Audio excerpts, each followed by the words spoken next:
handa ba kayong pasakop sa inyong asawa? Pasasakop ka sa lahat ng bagay. Halimbawa, ayaw ng asawa mong nakaburlis ka, huwag ka magbuburlis. Ayaw ng mister mong kulay matingkad ng damit, huwag kang magsusuot matingkad. Halimbawa, ayaw ng mister mo nangangapit bahay ka, daldal dito, daldal doon, para kang reporter. Talaga meron ng babaeng gano'n, walang tigil ang bibig. Kaya sabi, mag-aral tumahimik na may buong pagkapasakop. Paano pagpapasakop? Pasasakop ka sa iyong asawa. Kaya ako sa iglesyang nasa Biblia, bawal ang under eh. Disaya. Bawal mang under.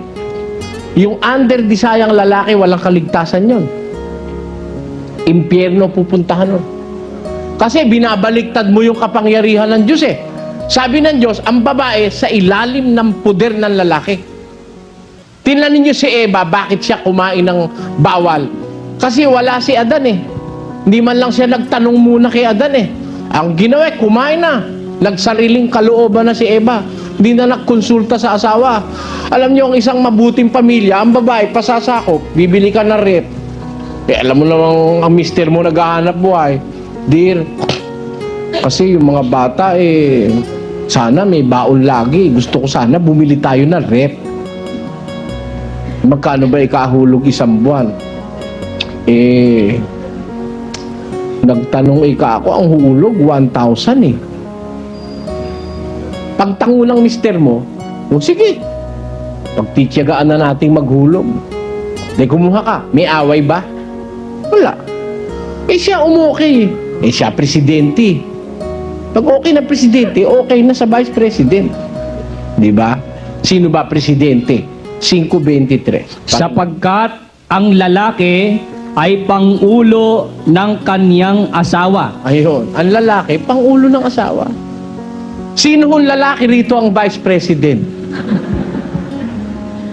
Hindi kayo naniniwala sa Diyos kung kayo ang vice president.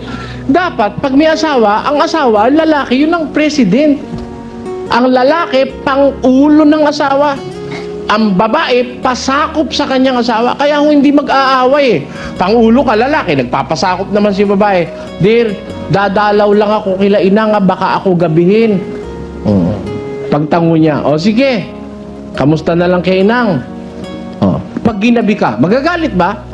Hindi. Baka malay mo, kung maganda pagsasama nyo, bakit siya, mamaya medyo kumukulimlim na araw, padilim na. Susunduin ka pa nun eh. Mahal ka niya eh. Susunduin ka pa. Walang away eh.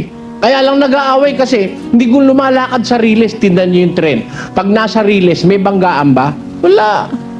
Basta nasa riles ang tren. Pag nadiskaril yung isa, magbabanggaan.